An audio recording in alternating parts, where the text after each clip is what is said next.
અર્થ છે જ્યાં મૃત્યુ નથી તે સ્થાન. આપણે ત્યાં ગુજરાતીમાં પણ ગવાતું મહામૃત્યુમાંથી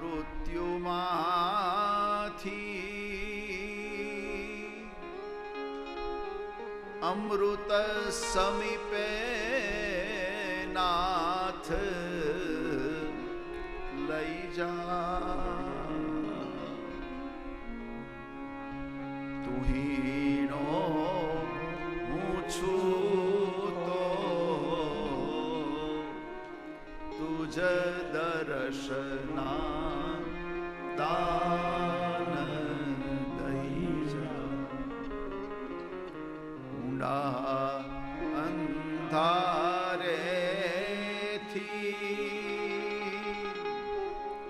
પ્રભુ પરમ તેજે તું લઈ જા.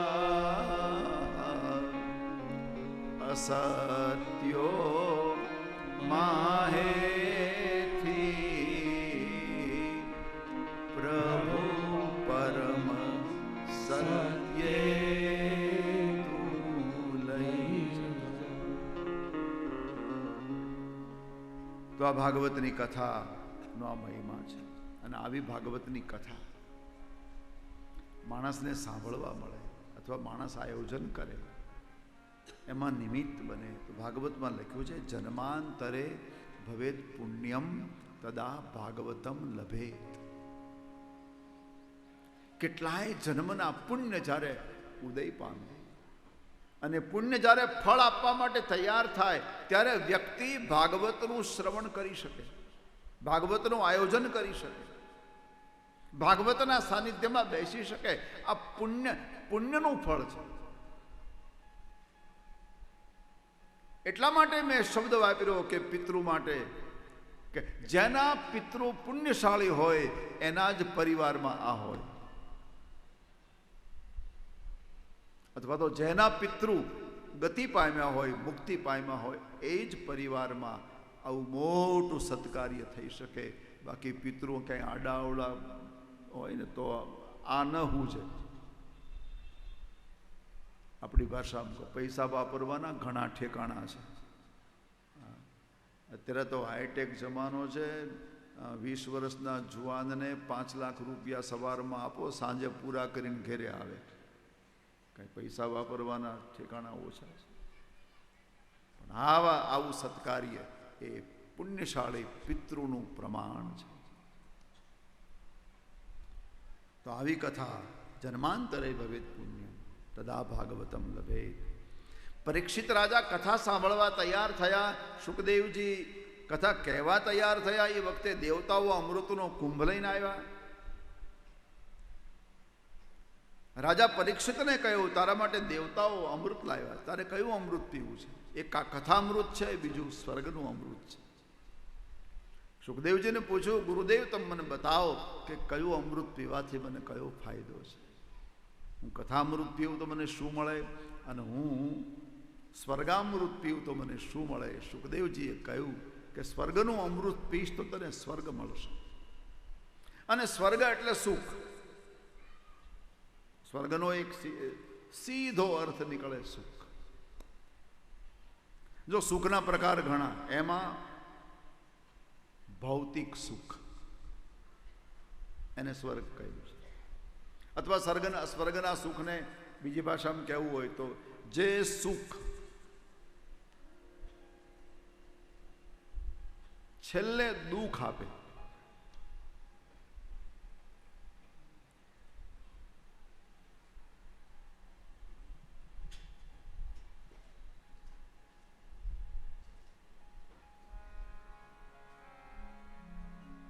એ સ્વર્ગીય સુખ. જે સુખ જ મને તમને દુઃખી કરે. હું તમને એક દાખલો આપી દઉં ખાલી. ખંજવાળનો રોગ થાય ને, હવે તો એ શું એ બીજ નાબૂદ થઈ ગયું, નહીં તો પહેલા ખસ થતી. વડીલોને ખબર હશે. એ ખંજવાળ બહુ આવે, બહુ ખંજવાળ.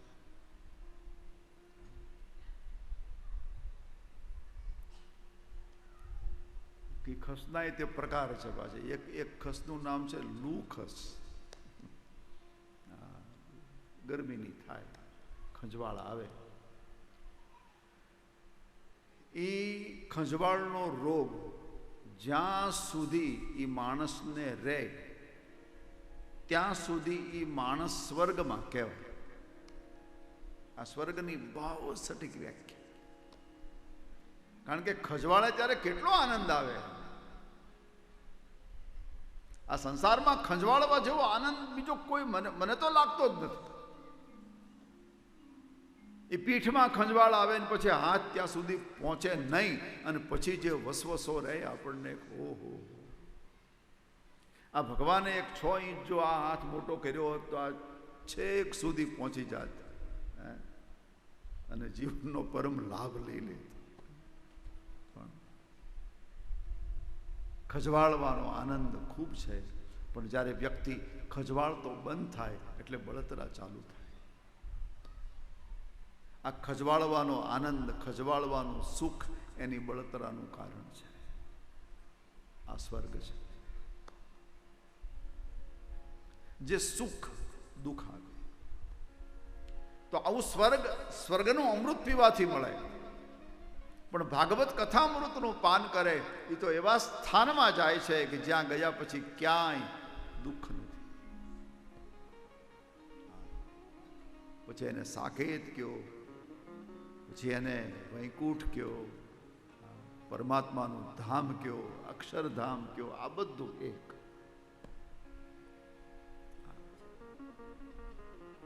ભાગવતની કથાનો આ મહિમા છે. અને આ એટલો બધો મહિમા છે કે અભક્તા તાંશ વિજ્ઞાય. ભાગવતના ભક્તા ભાગવતની કથા કરે ને એને એક વાત કરી કે જેના હૃદયમાં આ કથા પ્રત્યે ભાવ નથી અને આ કથા સંભળાવતા નહીં. ના પાડી. અભક્તા તાંશ વિજ્ઞાય. જેના હૃદયમાં કથા પ્રત્યે પ્રેમ નથી અને કથા નહીં સંભળાવતા. કારણ આ કથા અનાયાસ જીવને મુક્તિ આપનારી છે. ન દદૌસ કથામૃત. આપણા ગંગા સતી એને પણ આ જ કહ્યું છે. કુપાત્રની આગ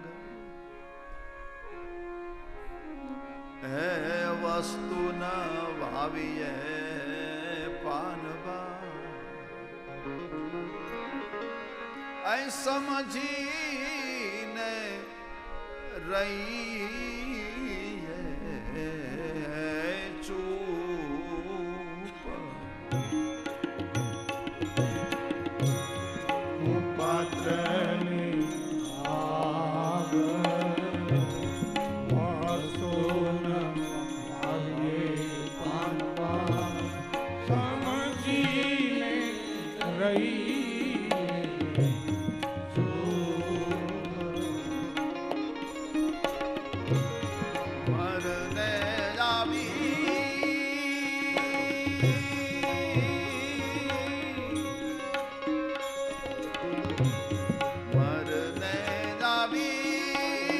ધનનો ઢગલો કરે પાનવા.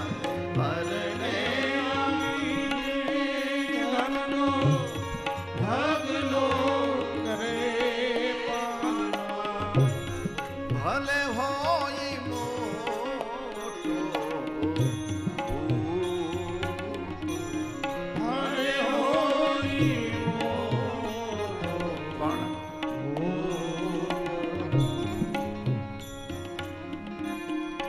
પાત્રની આગળ વસ્તુન વાવીએ પાનવા.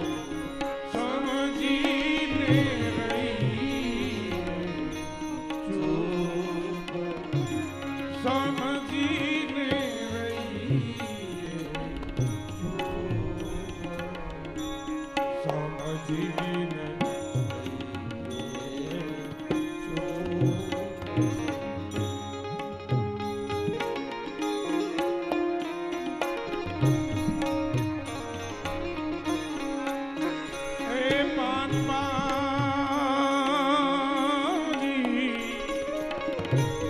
ઉપદેશી દેવો પ્રથમ ભક્તિ દેખાડવીને ગાળી દેવો તેનો ઉપદેશ દેવો પ્રથમ ભક્તિ દેખાડવીને ગાળી દેવો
ફળદ્રુપ જમીન હોય એમાં બીજ ગવાય. સમજીને એટલે વ્યાસજી કહે એવા હૃદયને કથા સંભળાવો જે હૃદય ફળદ્રુપ છે, જેમાં કથા ઉગે. સાવ રણમાં તમે કિંમતી બીજ રોપો તો શું થાય? એમ હૃદયમાં જેને ભાવ છે એને કથા સંભળાવો તો કથા ઉગે. અત્યારે કથાને અહીંયા વિરામ આપું. કથાનો સમય 4 વાગ્યાનો છે આપણો. 4 થી 6:30 છે ને? હા, આજે અડધો કલાક મોડું કરશું કે ટાઈમ 4 વાગ્યાનો જ રાખશું? એટલે મેં કલાક મોડું કર્યું છે એટલે 4:30 રાખીએ. ઓકે, આજની કથા આપણે 4:30 શરૂ કરશું. રોજનો કથાનો જે સમય છે એ 9 વાગ્યાથી લઈ અને 11:30 વાગ્યા સુધીનો છે, અને 4 વાગ્યાથી લઈ અને 6:30 વાગ્યા સુધીનો છે. પણ આજના દિવસ કથા આજે પછી કરવાની છે આપણે. હા,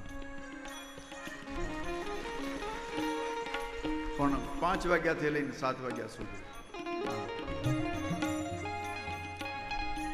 એટલે મને એમ થયું હું એક કથા સંભળાવવા માટે આવ્યો છું ને પાછો હું પીઠવડીમાં 18 વર્ષે આવ્યો છું. 18 વર્ષ પહેલા અમારા બરવાળિયા પરિવાર, અમારા મંજી બાપાને યાદ કરી લઉં, બગડાણા, એમનો.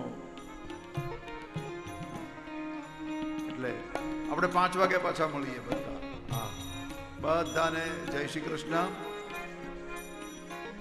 1 મિનિટ બધા આપણે કીર્તન કરી લઈએ. રાજા રામ રામ રામ રાજા રામ રામ રામ રાજા રામ રામ રામ રાજા રામ રામ રાજા રામ રામ રામ રાજા રામ રામ રામ રાજા રામ રામ રાધે શ્યામ શ્યામ શ્યામ રાધે શ્યામ શ્યામ શ્યામ રાધે શ્યામ શ્યામ શ્યામ રાધે શ્યામ શ્યામ શ્યામ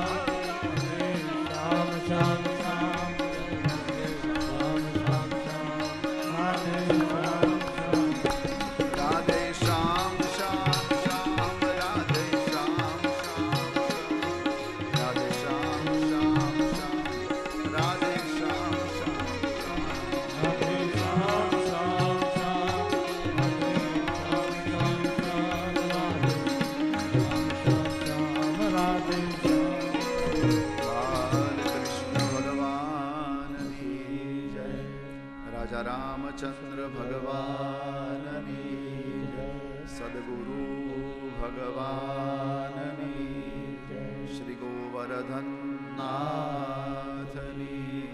જય. ઓ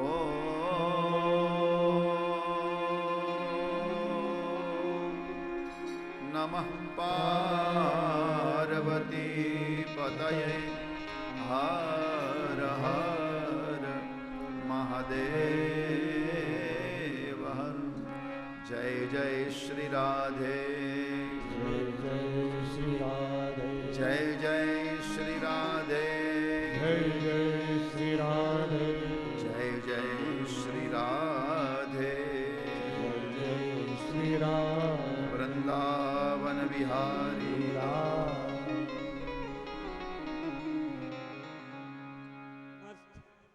સમસ્ત બાળદા પરિવાર પીઠવડી આયોજિત શ્રીમદ ભાગવત જ્ઞાન યજ્ઞ સપ્તાહની અંદર અત્રે ઉપસ્થિત એક સવારામ સાહેબે સરસ કહ્યું છે કે સદગુરુના શરણમાં મારે સદાય દિવાળી કદીએ ન દેખી મેં તો રેન અંધેરી. એવા આપણા સૌના શિરોમાન્ય સંત રામુભાઈ હાંડેશ્વર મહાદેવ શિવ મંદિર અંજની પર્વત સાપુતારા ગામથી પધાર્યા હોય તો બાળધા પરિવાર સમસ્ત બાળધા પરિવાર વતી એમનું હાર્દિક સ્વાગત અભિવાદન કરું છું. ત્યારબાદ અશોકભાઈ લાઠીથી ઉપસ્થિત હોય, જયેશભાઈ પાનસુરિયા સુરતથી ઉપસ્થિત હોય, શૈલેષભાઈ સુરતથી પધાર્યા હોય, કાળુભાઈ શિરોયા પણ અત્રે ઉપસ્થિત હોય. બાળધા પરિવારના આમંત્રણને માન આપી અને જે કોઈ પધાર્યા છે એ તમામ મહેમાનોનું સમસ્ત બાળધા પરિવાર વતી હાર્દિક સ્વાગત અભિવાદન. એક સૂચના અગત્યની કે ઘણા વડીલ એવા હોય કે અહીંયા સુધી આવી ન શીખ્યા હોય અને એમ છતાંય કથા સાંભળવી હોય તો એની એક લાઈવ લિંક છે, 4 જગ્યાએ લાઈવ થાય છે. એમાં એક ભગવતી ફિલ્મ સાવરકુંડલા, એમ ભગીરથ ફિલ્મ સાવરકુંડલા, એમડી શો અને દિવાળીબા હાઈસ્કૂલ પીઠવડી, આ ચેનલ ઉપરથી આ કથાનું લાઈવ પ્રસારણ થવાનું છે. અને જેને આ લિંક જોઈતી હોય એ 88 66 66 3909 ઉપર મેસેજ કરી અને લિંક મેળવી શકે છે. આભાર. કૃષ્ણ કૃષ્ણ હરે રામ રામ રામ હરે હરે, હરે રામ રામ રામ હરે હરે. હરે કૃષ્ણ કૃષ્ણ કૃષ્ણ હરે હરે, હરે કૃષ્ણ કૃષ્ણ કૃષ્ણ હરે હરે. હરે રામ રામ રામ હરે હરે, હરે રામ રામ રામ હરે હરે. હરે કૃષ્ણ કૃષ્ણ કૃષ્ણ હરે હરે, હરે કૃષ્ણ કૃષ્ણ કૃષ્ણ હરે હરે. હરે રામ રામ રામ હરે હરે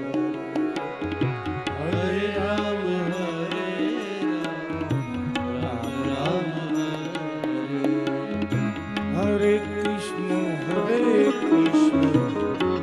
કૃષ્ણ હરે હરે કૃષ્ણ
पीताम्बरात् तरुणबिम्बफलात् धरोष्ठात्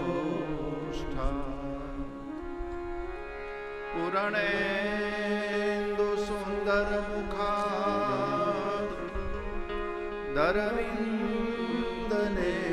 दरविन्दनेत्रात्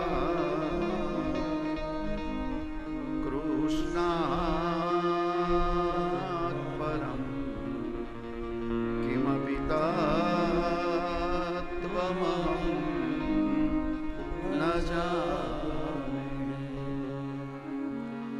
योऽन्तः प्रविश्य मम वाच मिमां प्रसुप्तां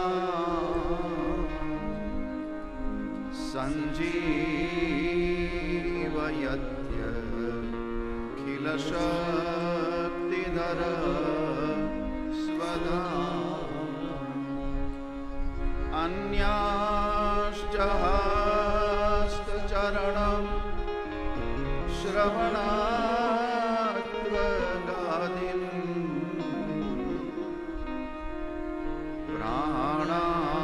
प्राणान्नमो भगवते पुरुषाय तुभ्यं प्राणान्नमो भगवते पुरुषाय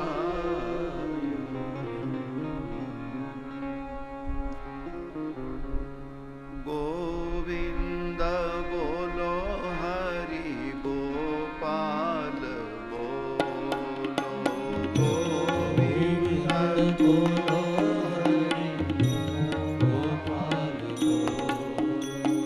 गोविन्द बोलो हरि गोपाल बोलो गोविन्द बोलो हरि गोपाल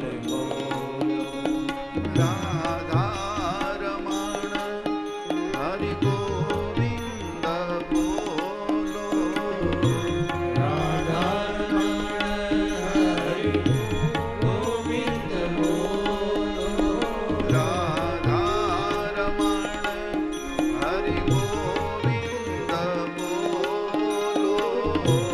राधारमण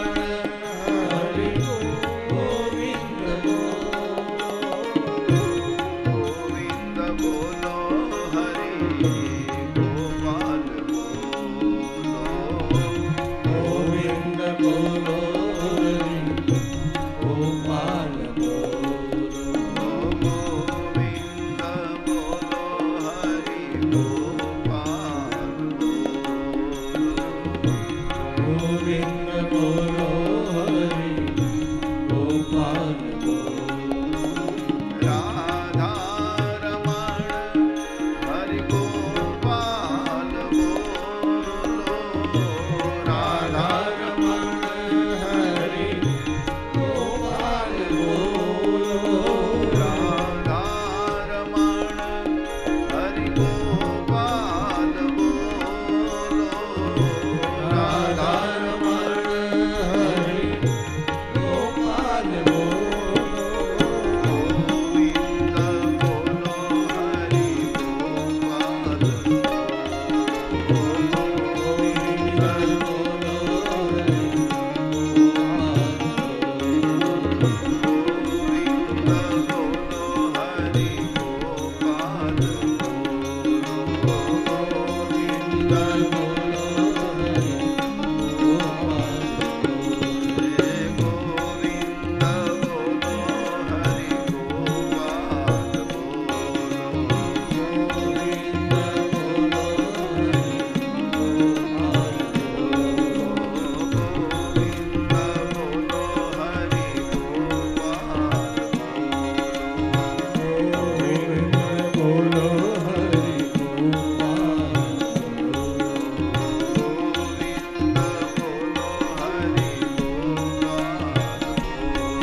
ભગવાનની જય.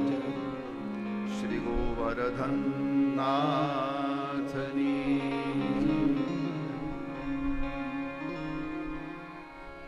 સહજાનંદ સ્વામી મહારાજની ઓમ નમઃ પાર્વતી પતયે હર હર મહાદેવ.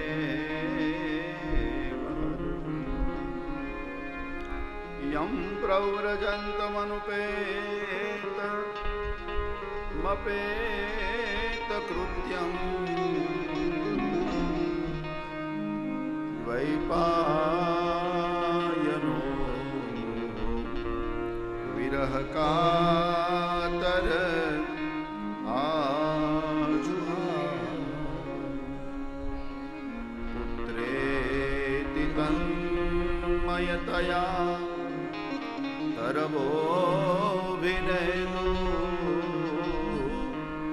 સ્તમ સર્વભૂત હૃદયં મુનિમાનતોસ્મિ. નમોસ્તુ દેવ્યાસ વિશાલ બુદ્ધે ફુલ્લારવિંદા યતપત્ર નેત્ર યેન ત્વયા ભારત તૈલપૂર્ણા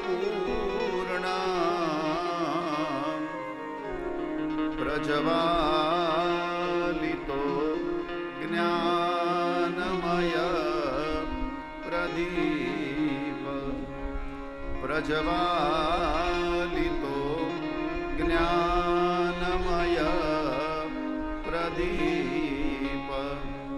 પ્રજ્વાલિતો જ્ઞાનમય પ્રદીપ.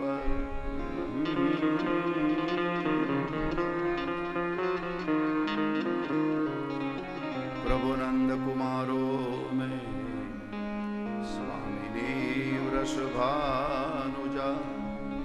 કૃતાર્થોહમ કૃતાર્થોહમ કૃતાર્થોહમ.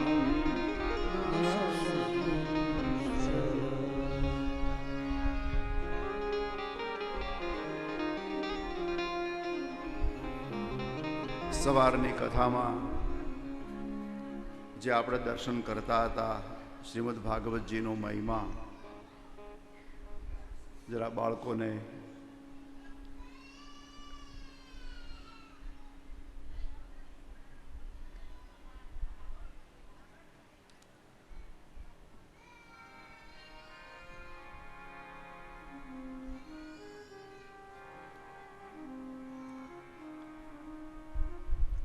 થોડો મહિમા આપણે વધારે ભાગવતજીનો ગાઈએ.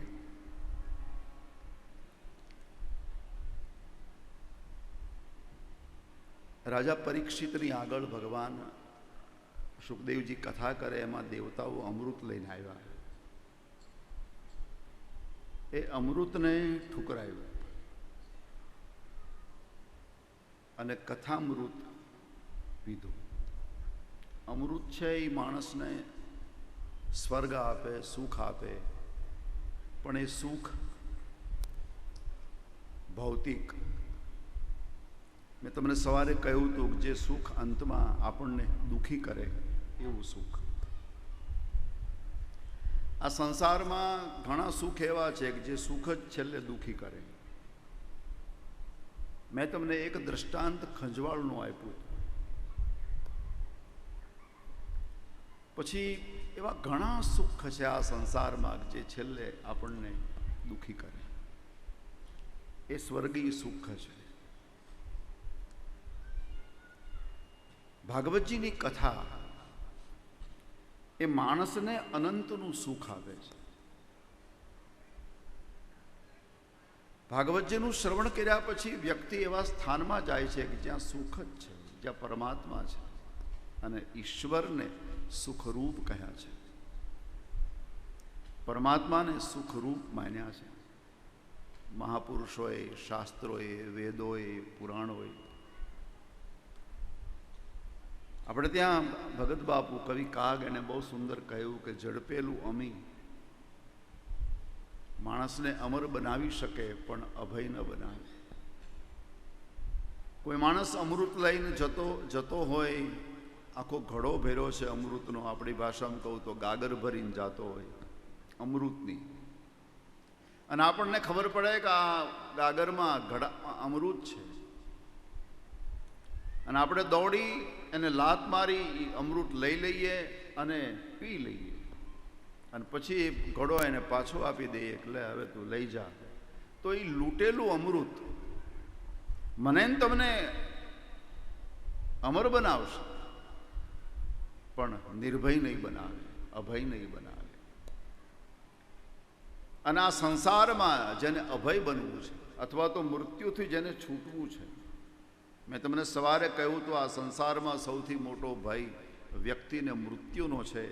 તો એમાંથી નિર્ભય બનવું છે તો માણસે ભાગવતની કથાનું શ્રવણ કરવું પડશે. ભાગવતની કથા માનવને નિર્ભય બનાવે છે, અભય બનાવે છે, અથવા તો અભય પદ આપે છે. અને અભય પદ એટલે વૈકુંઠ. પરીક્ષિત રાજા ભાગવતની કથાથી મુક્ત થયા. એ જ્યારે સમાચાર બધે પ્રસરી ગયા ત્યારે ભાગવતના માતમમાં લખ્યું છે કે બ્રહ્માએ દેવોની સંસદ બોલાવી, બધા દેવતાઓને ભેગા કર્યા કે ભાઈ આ કયું કર્મ છે કે એ માણસને 7 દિવસમાં મુક્તિ મળી ગઈ. પછી આ સંસારના બધા સત્કર્મને એક ત્રાજવામાં રાખ્યા અને એક ત્રાજવામાં ભાગવત કથાના ફળને રાખ્યું. તો ભાગવત કથાનું જે ફળ હતું એ પલ્લું નીચું નમ્યું. મુરેને ભગવદ રૂપમ શાસ્ત્રમ ભાગવતમ કલો પઠનાત શ્રવણાત સદ્યો વૈકુંઠ ફલદાયકમ. એનું કોઈ માણસ પઠન કરે અથવા તો એનું શ્રવણ કરે, એનું ચિંતન કરે, એનું મનન કરે તો એને વૈકુંઠ મળે છે. શું પુરાણી કહે છે, હું તમને એક ઇતિહાસ કહું છું, બહુ પૌરાણિક ઇતિહાસ છે. અત્ર તે કીર્તયિષ્યામિ ઇતિહાસ પુરાતનમ ભક્તિયુક્તમ કથાનકમ. એક ભક્તિમય ઇતિહાસ હું તમને કહું છું, તમે સાવધાન થઈને સાંભળો. ઋષિઓને કહે છે, એકદાહી વિશાલાયામ ચત્વાર ઋષયો મલા સત્સંગાર્થમ સમાયાતા દદ્દશુસ્તત્ર નારદમ. એકવાર નારદજી પૃથ્વીની પરિક્રમા કરવા નીકળ્યા છે, અને પૃથ્વીની પરિક્રમા કરતા આ બધું પૃથ્વીમાં બધું જોયું. નારદજી બહુ હેરાન થયા, અને પછી એમના દુઃખી મને એ જતા હતા હિમાલયમાં બદ્રીનાથ. એકદાહી વિશાલ આયા, બદ્રી વિશાલ, અને એમાં બ્રહ્માના 4 દીકરાઓ સનતકુમારોની મુલાકાત થઈ. પણ સનતકુમારોએ જોયું તો નારદજી ઉદાસ છે. સનતકુમારને એમ થયું નારદજી તો ભક્ત છે, એના હૃદયમાં ભક્તિ નિત્ય પ્રવાહિત છે, અને ભગત ક્યારે ઉદાસ થાય એ સંભવ નથી. તો નારદજી ઉદાસ કેમ છે? નારદજીને કહ્યું, મહારાજ અહીંયા આવો. ત્વરિતમ ગમ્યતે કુત્રઃ. તમે આટલા બધા ઉતાવળમાં ક્યાં જાઓ છો? કુતશ્ચાગમનમ તવઃ. અને મહારાજ તમે ક્યાંથી આવો છો? ઇદાનીમ શૂન્ય ચેતાંસી ગતવિત્તો યથા જનઃ. એ મહારાજ એવું તો અમને તો એવું દેખાય છે કે કોઈ માણસનો ખજાનો ખોવાઈ ગયો હોય અને પછી માણસ જેમ વિહવળ બનીને ફરતો હોય એમ ગતવિત્તો એમ તમે ફરો છો. શું છે મહારાજ? નારદજીની આંખમાં આંસુ આવી ગયા. નારદજીએ કહ્યું, હું બહુ ચિંતામાં છું. પૃથ્વીના પર પરિક્રમા કરી, હું બધા તીર્થોમાં ખૂબ ફર્યો, પુષ્કર ગયો, પ્રયાગ ગયો, કાશી ગયો, ગોદાવરી તીર્થમાં ગયો, હરિક્ષેત્રમાં, કુરુક્ષેત્ર, શ્રીશૈલમ, સેતુબંધ, આ બધું જ ફર્યો. પણ કળિયુગે એવો ભરડો લીધો છે કે મને સારું કાંઈ જોવા મળ્યું નહીં. નારદજીએ થોડું કળિયુગનું વર્ણન કર્યું છે. સત્યમ નાસ્તિ તપઃ શોચમ દયાદાનમ ન વિદ્યતે ઉદરમ ભરીણો જીવા વરાકા કૂટભાષી. આ સંસારમાં મેં સત્ય ક્યાંય જોયું નહીં, તપને જોયું નહીં, દયા અને દાન મેં જોયા નહીં. એક વસ્તુ મને નજરમાં આવી, પેટ ભરવામાં વ્યક્તિ મશગુલ બની ગયો અને પાછો પેટ ભરવા માટે વ્યક્તિ કળિયુગનો અસત્ય બોલે છે, જૂઠું બોલે છે. વરાકા કૂટભાષીના મંદા સુમંદ મતયો, માનવ મતિ મંદ થઈ ગયો છે. મંદ ભાગ્યા યુપદ્રુતા, માણસ મંદ ભાગી બની ગયો છે. માણસે કળિયુગમાં ભાગ્યને બહુ નાનું બનાવી નાખ્યું. સંસારના થોડા સાધનો માણસના હાથમાં આવી જાય એટલે માણસ એમ સમજી બેસે કે મારું ભાગ્ય ખુલી ગયું. હકીકતમાં હે જીવ, તે પ્રયાસ કર્યો હોત તો તારા ભાગ્યમાં ભગવાન પણ હતા, પણ તે બધું નાનું પસંદ કરી લીધું. એટલા માટે ભાગવતમાં લખ્યું છે મંદભાગ્ય. કળિયુગનો માણસ મંદભાગી. મંદભાગી એટલે ઓછા ભાગ્યવાળો. ઉંદરડાની મુઠ્ઠીમાં 5 દાણા જુવારના આવે એટલે ઉંદરડો મલકાય અને એને એમ થાય કે મારી આખી મુઠ્ઠી ભરેલી, પણ એ ઉંદરને ખબર નહીં કે મારી મુઠ્ઠીમાં માત્ર 5 દાણા છે. મંદા સુમંદ મતયો મંદ ભાગ્યા યુપદ્રુતા, પાખંડ નિરતા સંતો વિરક્તા સપરિગ્રહા. સંતોમાં એ પાખંડવાદ આવ્યો છે અને વિરક્તો પરિગ્રહી બન્યા છે. આ કળિયુગનું લક્ષણ છે. સંતોમાં પાખંડવાદ આવે અને જે જાહેરાત કરે કે હું બહુ ત્યાગી છું, વૈરાગી છું, એવા જ ભેગું કરે છે. વિરક્તા સપરિગ્રહા, આવું ભાગવતમાં લખ્યું છે. તરુણી પ્રભુતા ગેહે, ઘરે ઘરમાં સ્ત્રીઓનું રાજ્ય આવ્યું અને શાલકો બુદ્ધિદાયકા. વિદ્વાનોની, સાધુ સંતોની સલાહ ન માને લોકો, શાળાની સલાહ ઉપર ચાલે. શાલક બુદ્ધિ, આવું જો કોઈ માથે લેતા નહીં, આવું ભાગવતમાં લખ્યું છે. એટલે કહું છું, તમને કોઈને ફરિયાદ હોય તો ભાગવત જેણે લખ્યું એ વ્યાસજીને કરજો, મને રહેવા દેજો.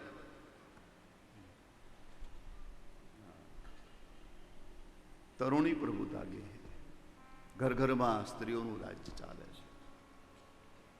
અરે ભાગવતમાં તો ખાલી એક જ ટુકડો લખ્યો છે આટલો કે ભાઈ તરુણી પ્રભુતા ગે હે. રામાયણમાં તો આખી ચોપાઈ લખી છે. જો સહન થાય તો કહું.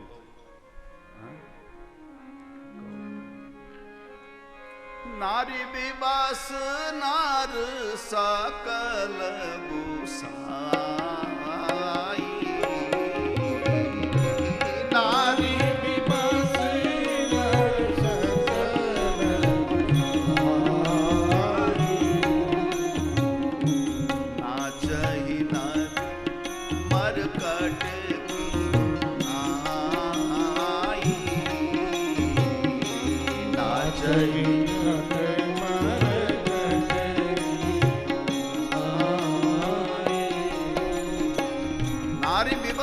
સકલ.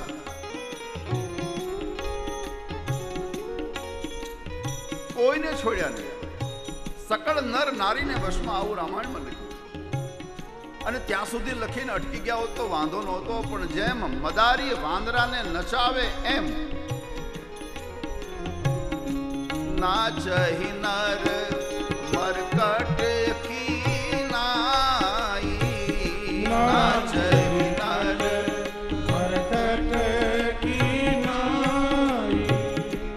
નારી વિવાસ નર સકલ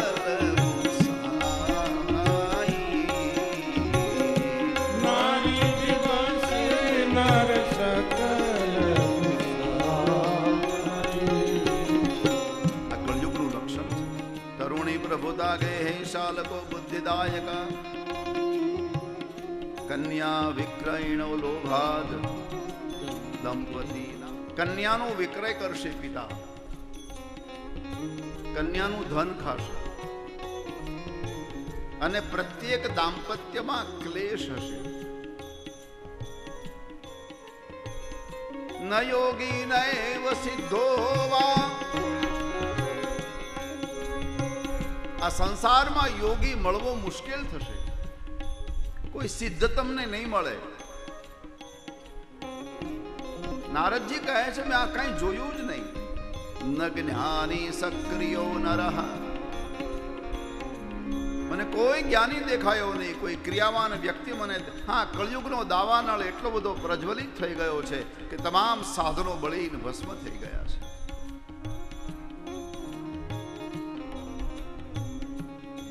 સનતકુમારોને કહ્યું કે મહારાજ, હું પૃથ્વીની પરિક્રમા કરતો કરતો વૃંદાવનમાં ગયો તો વૃંદાવનમાં એક વિચિત્ર દ્રશ્ય મેં જોયું. વૃંદાવનમાં એક યુવાન સ્ત્રી બેઠી હતી અને એની બાજુમાં બે વૃદ્ધ પુરુષો અચેત પડ્યા હતા.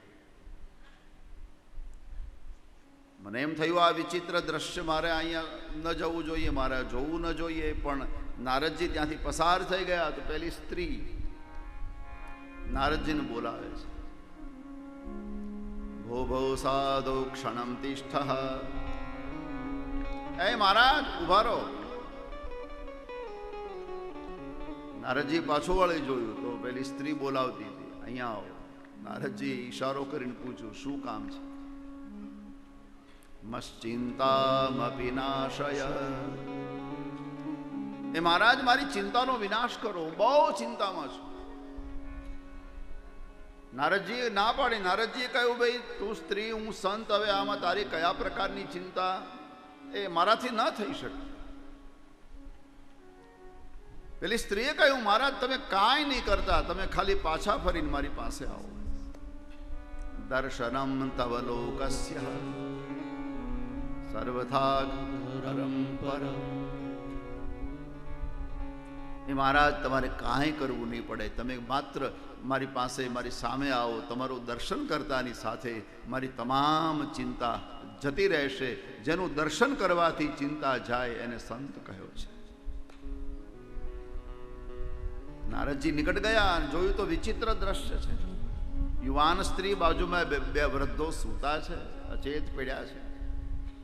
દેવી આ બે વૃદ્ધો કોણ છે? પેલી સ્ત્રીએ કહ્યું મહારાજ હું માં છું, આ બે મારા દીકરા છે. નારદજીને થયું કમાલ છે, માં યુવાન દીકરા વૃદ્ધ. હકીકતમાં માં વૃદ્ધ હોય દીકરા યુવાન હોય બરાબર છે, પણ અહીંયા દીકરા વૃદ્ધ છે, માં યુવાન છે. નારદજીએ કહ્યું મને આમાં કંઈ સમજાયું નહીં મહારાજ, તમે આ દેવી મને કંઈક ખુલાસો કરો. ત્યારે પેલી સ્ત્રીએ કહ્યું કે મારું નામ ભક્તિ છે અને આ જ્ઞાન અને વૈરાગ્ય નામના બે મારા પુત્રો છે. ભક્તિને બે દીકરા, એકનું નામ છે જ્ઞાન અને એકનું નામ છે વૈરાગ્ય. વૈરાગ્ય અને જ્ઞાન વિના ભક્તિ અધૂરી છે, અથવા તો ભાગવતની ભાષામાં કહું તો બંધ્યા છે.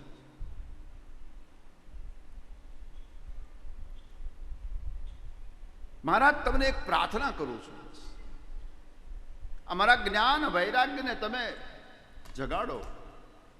મેં ઘણી વાર જગાડ્યા પણ પાછા સૂઈ જાય છે, ઘણી વાર જગાડ્યા પણ પાછા સૂઈ જાય છે. મારો જન્મ દક્ષિણમાં થયો છે, કર્ણાટકમાં હું મોટી થઈ, મહારાષ્ટ્રમાં કોઈ કોઈ જગ્યાએ મારું સ્વાગત અને સન્માન થયું, પણ ગુજરાતમાં હું ગઈ ત્યાં વૃદ્ધ બની ગઈ. ઉત્પન્ના દ્રવિડે સાહમ વૃદ્ધિમ કર્ણાટકે વૃદ્ધિમ કર્ણાટકે ગતા કચ્છિદ મહારાષ્ટ્ર મહારાષ્ટ્રે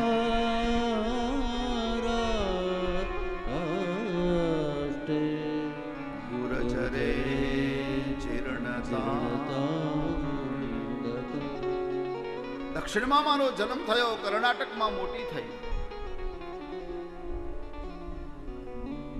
મહારાષ્ટ્રમાં કોઈ કોઈ જગ્યાએ સ્વાગત થયું, પણ ગુજરાતમાં હું વૃદ્ધ બની, જીર્ણ થઈ ગઈ.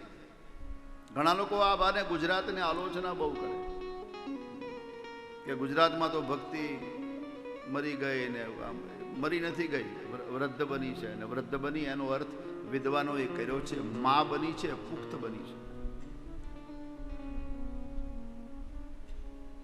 બધી જગ્યા કરતા ગુજરાતની ભક્તિ છે ને સમજદાર છે, કારણ કે પુખ્ત છે, વૃદ્ધ છે. અને વૃદ્ધ હંમેશા વૃદ્ધિ પામેલું હોય એને વૃદ્ધ કહેવાય. આપણે જ્યાં એક શબ્દ વપરાય ઘરડો, ઘરડા, અને એક શબ્દ વપરાય વૃદ્ધ. ઘરડા એટલે શરીરથી દુર્બળ થઈ ગયા, ઉંમરવાન થઈ ગયા, અને ઘરડા કહેવાય. બાકી બધું જ જેનું વૃદ્ધિ પામ્યું હોય, જેની સમજણ વૃદ્ધિ પામી હોય, જેની સાધના વૃદ્ધિ પામી હોય, જેનું અંતર વૃદ્ધિ પામ્યું હોય એને વૃદ્ધ કહેવામાં આવે છે. જેનું જ્ઞાન વૃદ્ધ પામે.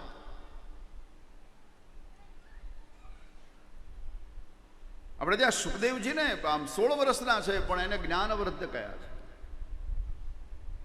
વયોવૃદ્ધ બનવું એ જુદી વાત છે, જ્ઞાન વૃદ્ધ બનવું, પણ જેનું બધું જ વૃદ્ધિ પામે એને વૃદ્ધ કહેવાય છે. તો ગુજરાતમાં ભક્તિ વૃદ્ધ બન્યા છે. નારદજીએ જ્ઞાન વૈરાગ્યને જગાડવા માટેના પ્રયાસો કર્યા છે. ગીતાનું પારાયણ કર્યું, વેદ ઘોષ કર્યો છે, પણ કાંઈ જાગ્યા નહીં. પછી ભક્તિને આશ્વાસન આપીને કહ્યું કે દેવી તમે ચિંતા ન કરો, હું તમારું કાર્ય કરીશ. હું વૃંદાવનને પ્રણામ કરું છું. તમે વૃદ્ધ બની ગયા હતા ગુજરાતમાં, પણ વૃંદાવનમાં આવ્યા, તમે અત્યારે યુવાન છો. ધન્યમ વૃંદાવનમ યત્ર ભક્તિ નૃત્યતિ યત્ર છે. વૃંદાવનને ધન્ય છે જ્યાં ભક્તિ હજી પણ નાચે છે. વૃંદાવનમાં ભક્તિ યુવાન છે, પણ મુશ્કેલી એ છે કે જ્ઞાન વૈરાગ્ય વૃંદાવનમાં એ વૃદ્ધ છે, ભક્તિ યુવાન છે. નારદજીએ કહ્યું આશ્વાસન આપીને કે હું તમારો પ્રચાર કરીશ. ભક્તિએ કહ્યું નારદજી મને એક વાતની ખબર નથી પડતી કે પરીક્ષિત રાજાએ આ કળિયુગને ભારતમાં રહેવા કેમ દીધું. કળિયુગ અને એનું મિત્ર અધર્મએ મને હેરાન કરી દીધી છે, આખી પૃથ્વીને હેરાન કરી દીધી છે. નારદજીએ કહ્યું એવું નથી. કળિયુગમાં દેવી અનેક અવગુણ છે, પણ એક મોટો ગુણ છે કળિયુગ. ભક્તિએ કહ્યું ઈ વળી કયો ગુણ? બોલે બીજા બધા યુગમાં ભગવાન મોંઘા હતા અને કળિયુગમાં ભગવાન સસ્તા છે. આ સૌથી મોટો ગુણ છે. યત ફલમ નાસ્તિ તપસા ન યોગેન સમાધિન તત્ ફલમ લભતે સમ્યક કલો કેશવ કીર્તનાત. જે ફળ માણસને તપથી નથી મળતું, જે ફળ વ્યક્તિને યોગથી નથી મળતું, જે ફળ સમાધિથી પણ નથી મળતું,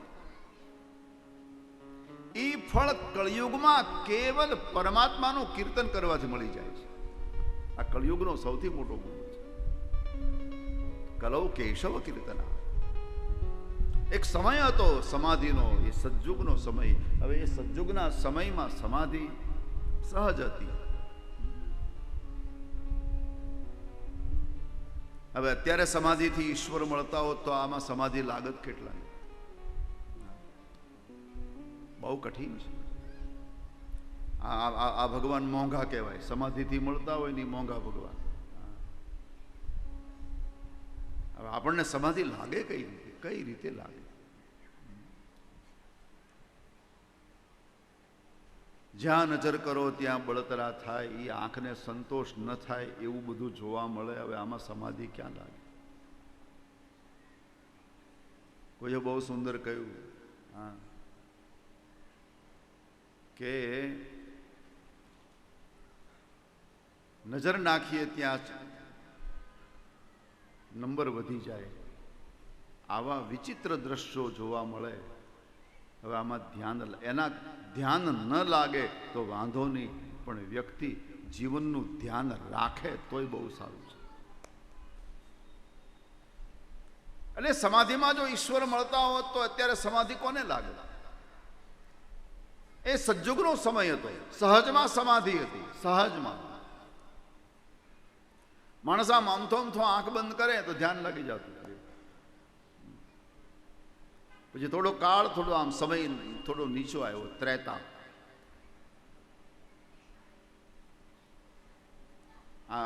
આજે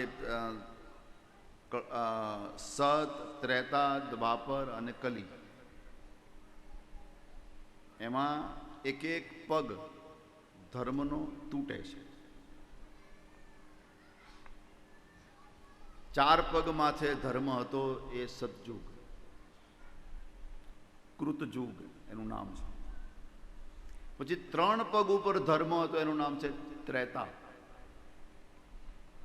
2 પગ ઉપર ધર્મ, પછી 2 પગ ખંડિત થયા, 2 પગ ઉપર જ ધર્મ આવ્યો એનું નામ છે દ્વાપર. 2 પગ. અને એક જ પગ ઉપર ધર્મ અત્યારે ઊભો છે એનું નામ છે કળયુગ. એટલે ત્રેતામાં યજ્ઞ દ્વારા ઈશ્વર મળતા હતા. ભગવાન રામનું પ્રાગટ્ય યજ્ઞ દ્વારા છે ને. શૃંગી ઋષિ વશિષ્ઠ બોલાવા, પુત્ર લાગી શુભ યજ્ઞ કરાવા. ભગવાન રામનું પ્રાગટ્ય યજ્ઞમાંથી, યજ્ઞનો પ્રસાદ મળ્યો, ભગવતી કૌશલ્યાએ ખાધો અને ભગવાન રામનું પ્રાગટ્ય થયું. બહુ પ્રસિદ્ધ રામાયણની વાત છે. આ યજ્ઞકાળ હતો. અત્યારે યજ્ઞકાળ નથી. યજ્ઞ કરવો જોઈએ આપણે, પણ યજ્ઞના જે સંયમો, નિયમો, એ કળિયુગમાં કઠિન છે. યજ્ઞ એવા યજ્ઞ કરાવનારા યજમાનો અને એવા યજ્ઞ કરનારા બ્રાહ્મણો, આ બેનો અભાવ છે ને. કારણ કે કળિયુગ છે. અમારા વડીલ અગસ્ત ઋષિ,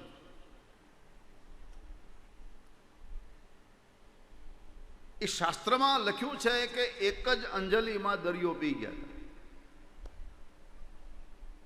આખો દરિયો એક જ અંજલિ.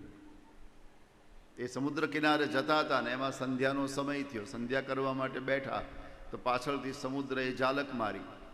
ધ્યાન ભંગ થઈ ગયા. સમુદ્રને કીધું, ભાઈ હું સંધ્યા કરું, ધ્યાન કરું, જરા શાંતિ રાખને. ન માન્યો, બીજી વાર ઝાલક મારી. અગસ્ત્યએ કહ્યું, ભાઈ મેં તને કીધું ને તું શાંત રહે, હું ધ્યાન કરું, સંધ્યા કરું છું.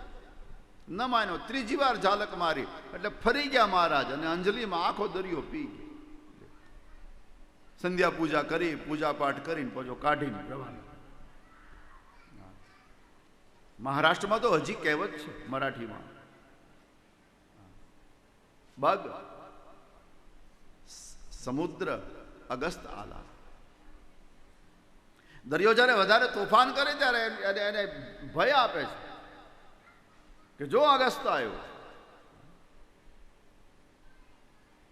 હવે એ સામર્થ્ય હતું આ બ્રાહ્મણ.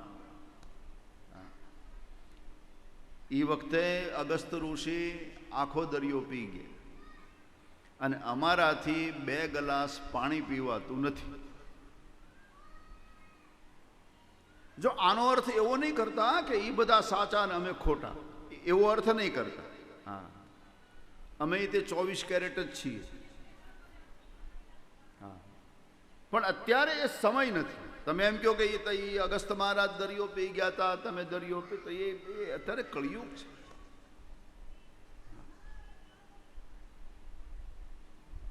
દ્વાપરમાં ઈશ્વર પૂજનથી મળતા હતા.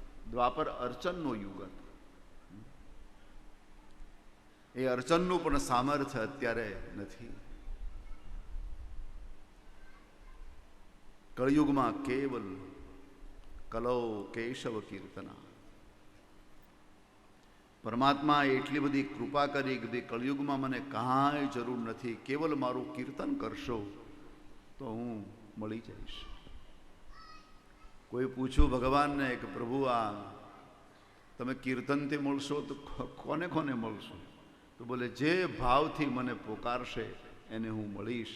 અને ઇતિહાસ એમ કહે છે કે આ સંસારમાં ઈશ્વર જેને જેને મળ્યા છે એને સામે આવી અને મળ્યા, અને એ મળવાનું સાધન કયું હતું? કેવલ પરમાત્માનું કીર્તન. ધ્રુવને મળ્યા, પ્રહલાદને મળ્યા, આ બધા કીર્તન કરતા હતા. વર્તમાનમાં પણ તમે જુઓ તો આ મહાપુરુષોને જે પરમાત્મા મળ્યા છે, નરસિંહને મળ્યા તો શું કામ? કીર્તન કર્યા. કીર્તન જલારામ બાપાને મળ્યા તો એની રામ નામ મેં લીન હૈ દેખત સબ મેં રામ, કીર્તન કર્યું છે. તો કળિયુગમાં આ કીર્તનનો બહુ મોટો મહિમા છે. ભક્તિને એમ કહ્યું છે કે તમે ચિંતા ન કરો, હું તમારો પ્રચાર કરીશ. અને ત્યારબાદ ભાગવતની કથાનો વધારે મહિમા ગાવા માટે. ભાગવત છે ને બીજા બધા શાસ્ત્રો કરતા, બધા જ પુરાણો કરતા થોડુંક અલગ છે. અલગ એટલા માટે છે મુક્તિનો ગ્રંથ છે. આ સંસારના બધા જ શાસ્ત્રોમાં કર્મ, ભક્તિ અને જ્ઞાન આ ત્રણ વસ્તુ મળશે. ભગવદ્ ગીતા છે તો એમાં ત્રણ વિભાજન છે: કર્મયોગ, ભક્તિયોગ અને જ્ઞાન યોગ. અને 6 અધ્યાયના ત્રણ વિભાજનો, 18 અધ્યાયમાં આખું મહાભારત એ આ ત્રણ પ્રકરણમાં છે. કર્મ, જ્ઞાન અને ભક્તિ. વેદના 1,00,000 મંત્રો છે, 1,00,000. એના પણ વિભાજન 3 છે. એક વિભાજન છે કર્મકાંડનું, જેને બ્રાહ્મણ ગ્રંથ કહેવામાં આવે છે, બ્રાહ્મણ વિભાગ. એના 4,000 મંત્રો છે વેદમાં. એક વિભાજન છે ઉપાસનાનું, ઉપાસના એટલે ભક્તિ. એના 16,000 મંત્રો છે વેદમાં ઉપાસનાના. કર્મકાંડના 4, ઉપાસનાના 16 અને જ્ઞાનના 80,000 મંત્રો છે. એટલે કર્મ, જ્ઞાન અને ભક્તિ, કર્મ, જ્ઞાન અને ભક્તિ. ભાગવતમાં કર્મ નથી. ભાગવતમાં 3 વસ્તુ છે: જ્ઞાન છે, ભક્તિ છે, પણ કર્મની જગ્યાએ વૈરાગ્ય નાખ્યું છે. ભક્તિ, જ્ઞાન, વિરાગ આપતો. ભક્તિ, જ્ઞાન અને વૈરાગ્ય માટે પ્રકાશિત થયું છે. અને વૈરાગ્ય છે મુક્તિનું મૂળ સાધન. કર્મ ફળદાયી છે, કર્મ ફળ આપે, મોક્ષ મુક્તિ ન આપે. કારણ કે કર્મ છે એ ફળ આપે. એથી વિશેષ કર્મમાં કોઈ વ્યવસ્થા નથી. પછી આપણે એ નક્કી કરવાનું કેવું ફળ જોઈએ છીએ. જે પ્રમાણે જેવું કર્મ કરશું એવું ફળ આપણને મળશે. મહાપુરુષો તો એમ કે કેવું ફળ જોઈએ છે એવું કર્મ કરે. કર્મ કરીએ પછી ફળ મળે એમ નહીં. આપણે કેવું ફળ જોઈએ છીએ. દાખલા તરીકે પડઘો પાડતી દિવાલ હોય, જ્યાં અવાજ રિપીટ થાય. આ પડઘો પાડતી દિવાલ હોય ત્યાં તમે જે બોલશો ને એ સંભળાશે. પછી નક્કી કરો તમારે શું સાંભળવું છે. બોલશો એ સંભળાશે, પણ નક્કી કરવું જોઈએ કે મારે રામ બોલશો તો રામ સંભળાશે, કૃષ્ણ બોલશો તો કૃષ્ણ સંભળાશે. અને બીજું કાંઈક તમારે સાંભળવું હોય તો બીજું કાંઈક બોલો, બીજું કાંઈક સંભળાશે. એવી રીતે કર્મ કેવું ફળ જોઈએ છે એ નિર્ણય કરીને વ્યક્તિ કર્મ કરે. કર્મ આ સંસારમાં કદાપી નિષ્ફળ નથી. કર્મ હંમેશા સફળ છે, મતલબ ફળવાળું છે. કોઈ કર્મ આપણે કરીએ ને એ કર્મ આપણને ફળ ના આપે એ સંભવ જ નથી. એટલે કર્મ છે એ બાંધે છે એટલે એનું ફળ ભોગવવું. હા, ભગવદ્ ગીતામાં તો કૃષ્ણએ અર્જુનને એમ કહ્યું કે અર્જુન, સૂચિનામ શ્રીમતામ ગેહે યોગ ભ્રષ્ટો વિજાયતે.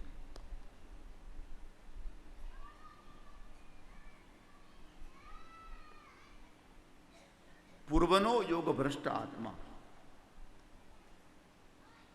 યોગ ભ્રષ્ટ એટલે અહીંયા ભ્રષ્ટ શબ્દ આપ્યો એટલે એનો અર્થ બહુ સુંદર કર્યો કે કોઈ માણસ ભજન કરે છે અને હજી એનું ભજન પક્વ થયું નથી, પાક્યું નથી અને આયુષ્ય પૂરું થઈ ગયું,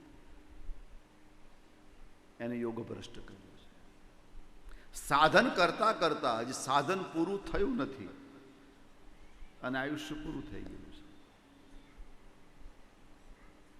જેવી રીતે કોઈ માણસ રાત્રે પત્ર લખવા બેઠો છે, કલમ લઈને પત્ર લખે છે, પણ એમાં ઊંઘ આવી ગઈ, કલમ પડી ગઈ અને માણસ સૂઈ ગયો, તો પછી એને પત્ર પહેલેથી નહીં લખવો પડે, જ્યાંથી અધૂરો રહ્યો છે ત્યાંથી એ શરૂ કરશે. એવી રીતે સાધના કરતા કરતા, ભગવાનનું ભજન કરતા કરતા આયુષ્ય, હવે ભજન પાક્યું નથી, હજી કાગળ પૂરો થયો નથી હજી અને આયુષ્ય પૂરું થઈ ગયું છે, તો પછી એ ભજન પૂરું કરવા માટે, એની સાધનાને પૂર્ણ કરવા માટે એ સંસ્કારી શ્રીમંતને ઘેરે જન્મ લે છે, જ્યાં એને કાંઈ ન કરવું પડે. આ કર્મનો ભેદ છે. સૂચિનામ શ્રીમતામ ગેહે, શ્રીમંતને ઘેરે જન્મ લે છે. પૂર્વનો યોગ ભ્રષ્ટ આત્મા.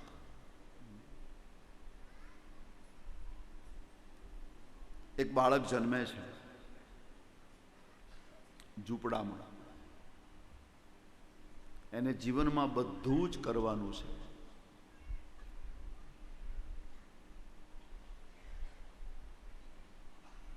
અને એક બાળક જન્મે છે મહેલમાં, એને કાંઈ કરવાનું નથી.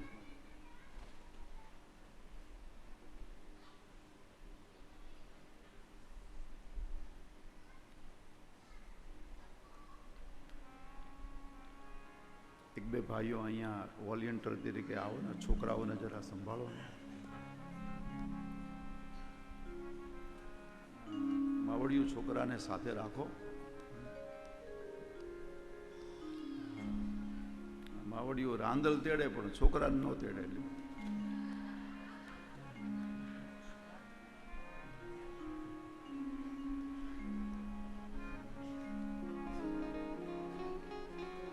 મને તો વિનુભાઈ છોકરા મને એવા વાલા લાગે.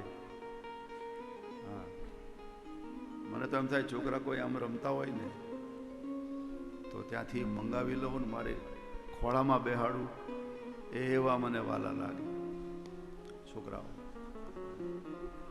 પણ મને દયા એ છોકરાઓની માવડીઓની આવે કે મને એટલા બધા વાલા લાગે તો એની માવુને નહીં લાગતા હોય.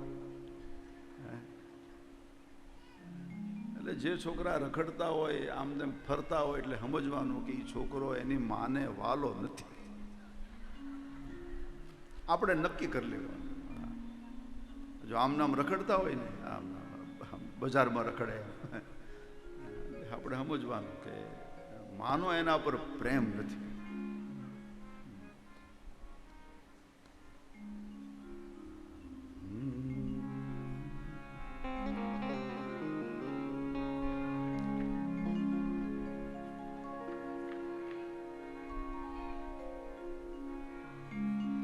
કર્મ.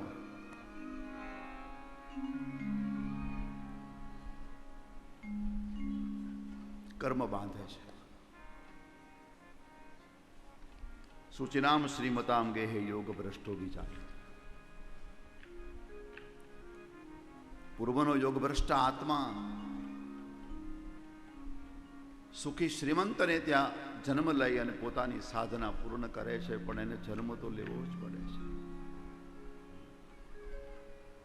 બહુ સાદી ભાષામાં આપણને સમજાઈ જાય એ રીતે કહું. કર્મનો નિયમ, મારો થેલો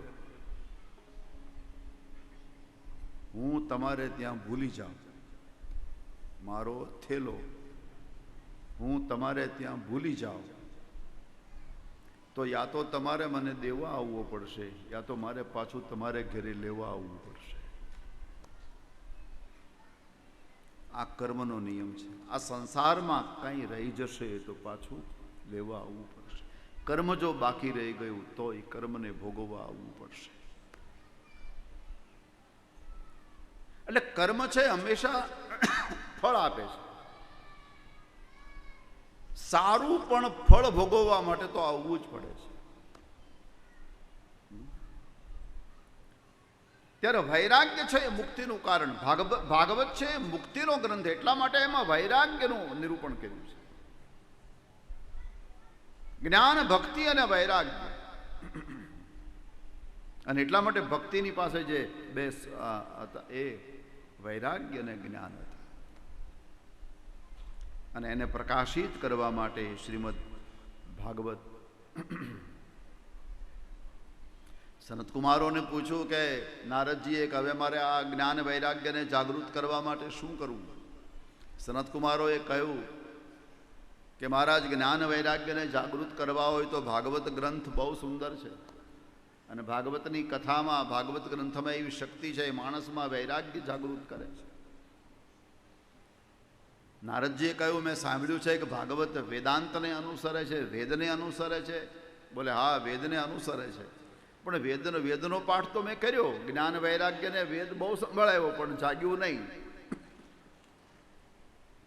ન તો વૈરાગ્ય જાગ્યો, ન તો જ્ઞાન જાગ્યું.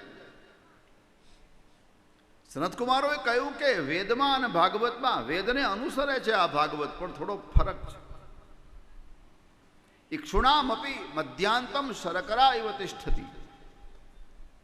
શેરડીમાં સાકર છે. બે દ્રષ્ટાંત આપ્યા છે શ્રીમદ ભાગવત. શેરડીમાં સાકર છે, કોઈ નકારી ન શકે, કોઈ ના ન કહી શકે. પણ શીરો બનાવવો હોય તો શેરડી ન નખાય, એમાં સાકર તો છે જ. દૂધમાં માખણ છે, ઘી છે, એને કોઈ નકારી ન શકે, પણ શીરો બનાવવો હોય તો દૂધ ન નખાય, એને કાઢવું પડે. ઘીને છે ખરું. ઇક્ષુણામપી મધ્યાંતમ શર્કરા ઇવ તિષ્ઠતિ પૃથક ભૂતા. ઇક્ષુ એટલે શેરડી, સચા મિષ્ટા તથા ભાગવતી કથા.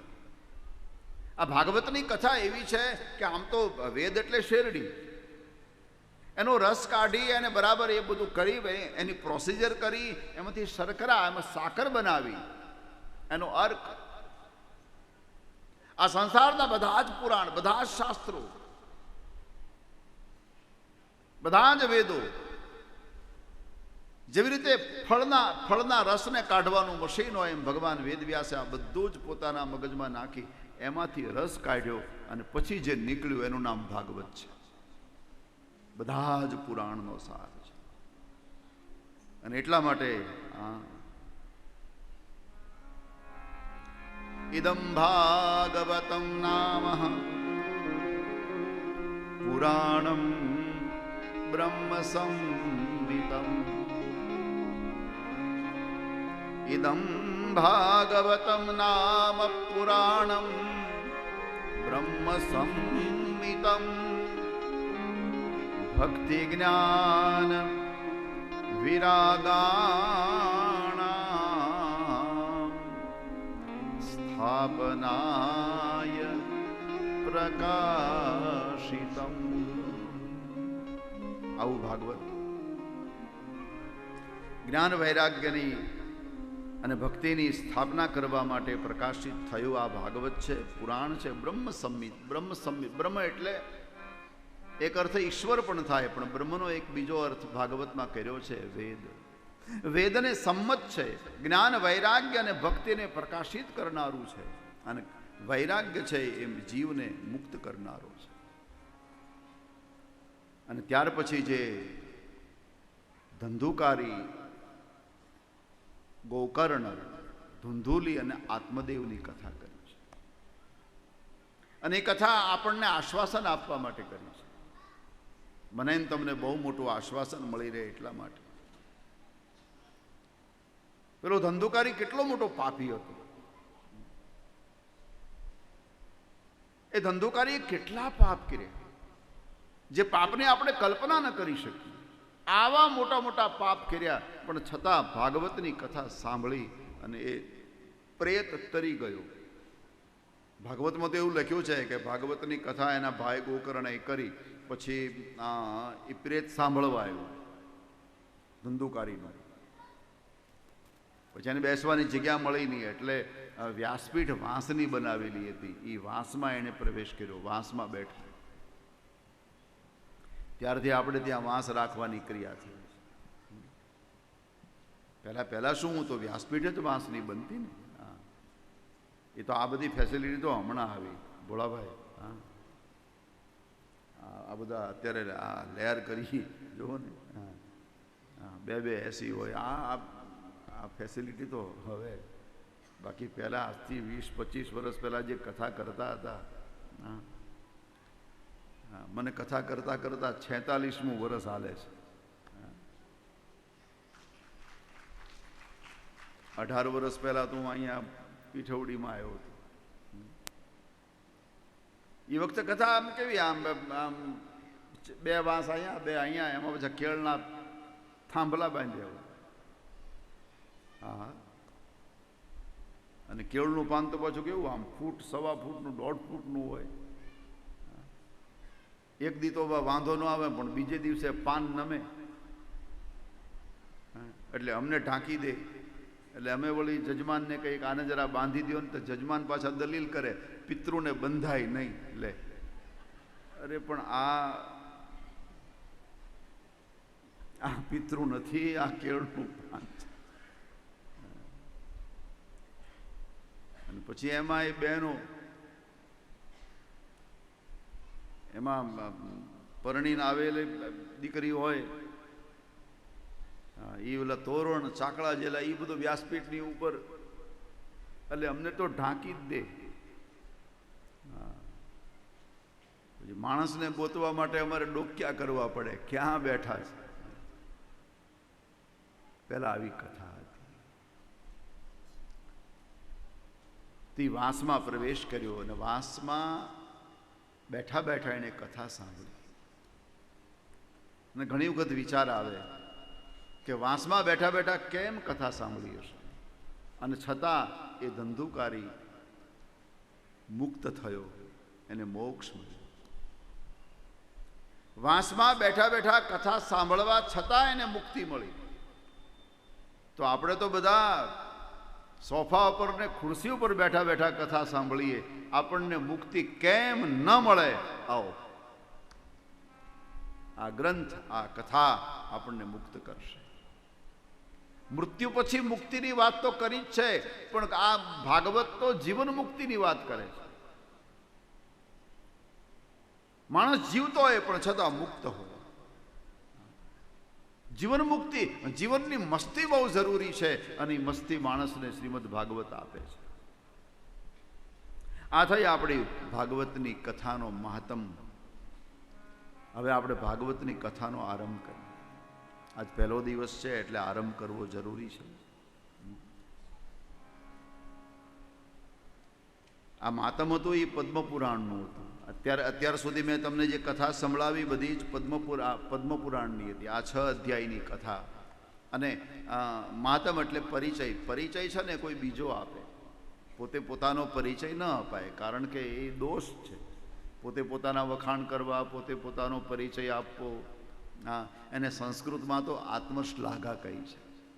અને આત્મશ્લાઘા, હું આમ છું, હું આમ છું, એને અભિમાન પણ કહ્યું છે.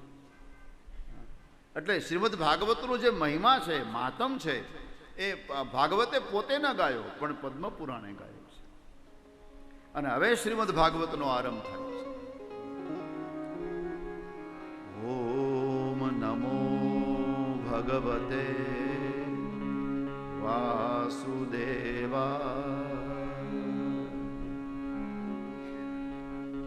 બધા એકવાર બોલો મારી સાથે. ઓમ નમો ભગવતે વાસુદેવાય. ઓમ ભગવતે વાસુદેવાય. તમારા બોલવામાં દમ નથી. શું વાત છે? એકવાર બોલ નાખો બધા. હું પહેલા બોલીશ, પછી તમે બોલજો. અને બીજું, જ્યાં સુધી મને સંતોષ નહીં થાય ત્યાં સુધી હું આ એકનું એક બોલાવીશ. એટલે તમારે કથાને આગળ વધારવી હોય જોરથી બોલ નાખો. આ ભાગવતનો મહામંત્ર છે. આ મંત્રનું નામ છે દ્વાદશાક્ષર. એટલે પ્રેમથી બધા પહેલા હું બોલું, પછી તમારે બોલવા. એ સંગીતકાર ભાઈઓ, તમે નહીં બોલતા, તમે ખાલી વગાડજો. આ લોકોને બોલવા દે.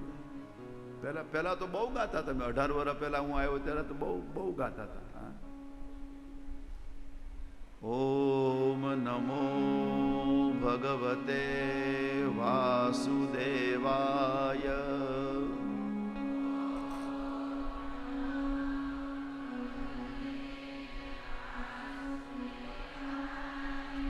ઘણું જીવો મારા વાલા, ખૂબ સારું બોલ્યા. હવે જયારે કઈ ગાવાનું કે બોલવાનું આવે ત્યારે આ રીતે બોલજો. તમે હું ભાઈઓને કહું, તમે ઘરમાં આમ બોલો છો, ધીરે ધીરે બોલો છો. જેમ ઘરમાં બોલો એમ બોલો. બહેનોને ફરિયાદ છે કે બહુ જોરથી બોલે છે ઘરમાં. બહેનો, ખોટી વાત છે મારી? બહુ બોલે. અને પાછું તમારું ફરિયાદ છે કે તમે કઈ ઘરમાં ધીરે ધીરે નથી બોલતા. તમે તે એટલે જેમ ઘરમાં બોલો ને એમ બોલો. ઓમ નમો ભગવતે વાસુદેવાય. ઓમ ભગવતે